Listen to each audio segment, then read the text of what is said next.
133เอา2 ปีแล้วเบิ่งแม่มันวะถ่ายแม่มันวะแม่ก็อ้วนนี่คักแม่ให้แล้วมาขายแล้วก็เอาแต่ลูกมันนี่เบิ่งถ่าย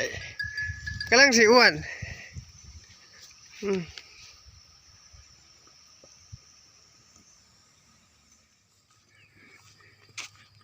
อ้าวแค่หูสัน145ได้เด้พี่ในเมืองไทยแต่กี่มันเชื่องเด้เดี๋ยวนี้มันคือสีมันตื่นผมใส่หมวกป่ะก็ไม่ได้นี่ถ่าย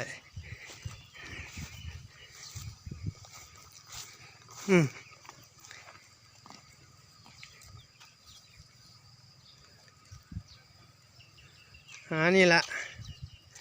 เบิ่งไปดูเลยเงาอยู่140ได้จะใส่เบิ่งถ่ายมันออกเล่ๆมันนี่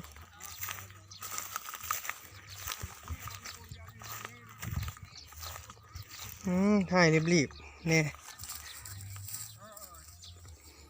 ยายก็จะเอากี่บาทนะเอาเท่าไหร่นะ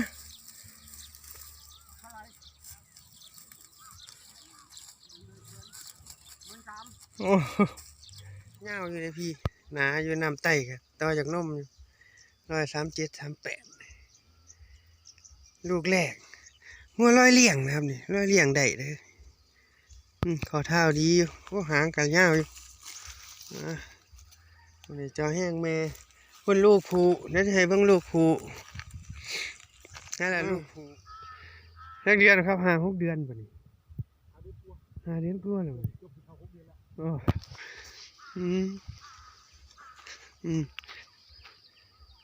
เชื่องมากเลยโอ้ตัวนี้โอ้จับได้ใบได้ลูกผูอยู่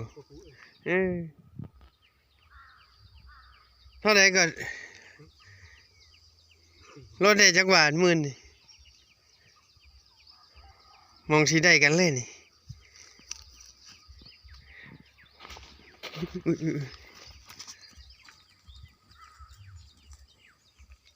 ลูกผู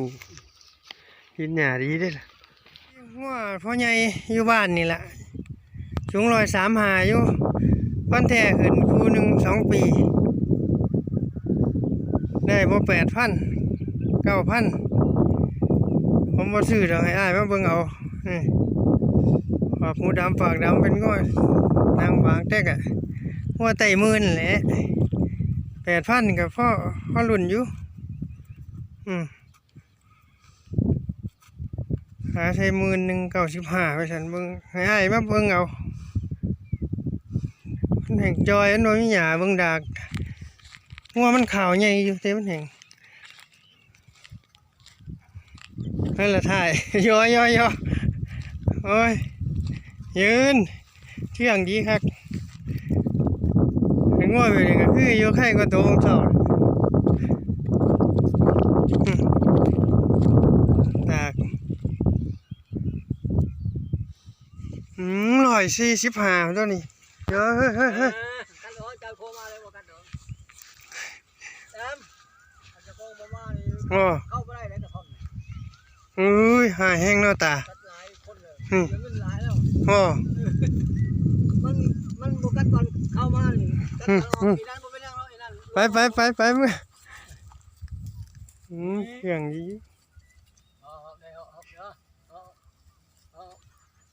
นี่ตัวแรกเนาะนั่นมันทำนี่เลยใหญ่เลยตัวใหญ่มันเอามาลูกมันแล่นกินนมจนวัวคู่นี่2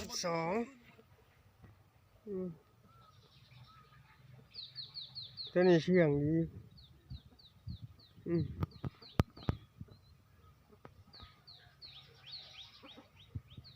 เหนือเนี่ย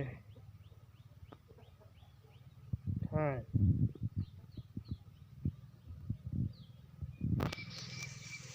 นา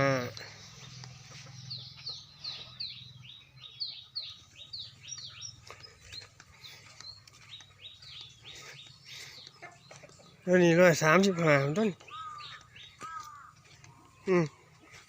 เอ้ยแกอยู่นอกที่ไทย2ตัวโยนี่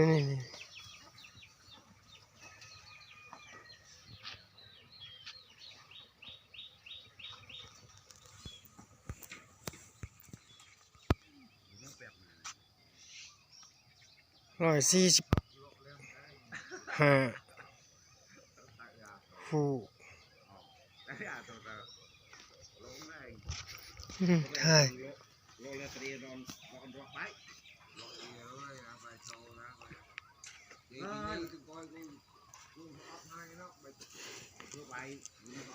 หูใหญ่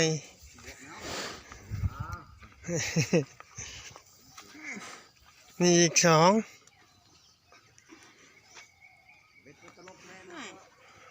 พวกนี้สูง125นี่ตัวเมียนะแม่ลูกพี่แม่มัน132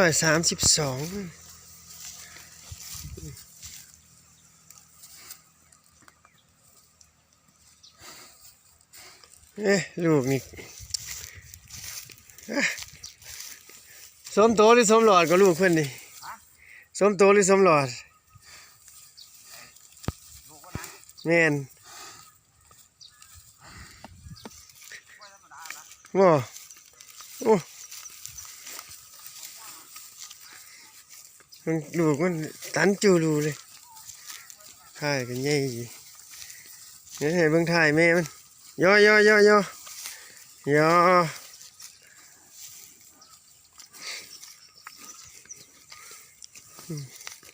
ถ่ายลูกตันจูรูแม่กับ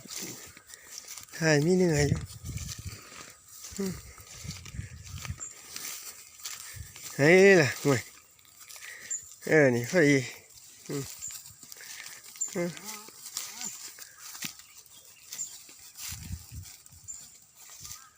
ลูกพี่ตันครับ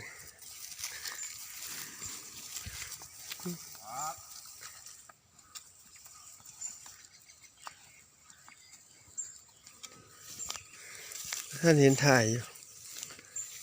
เยอะ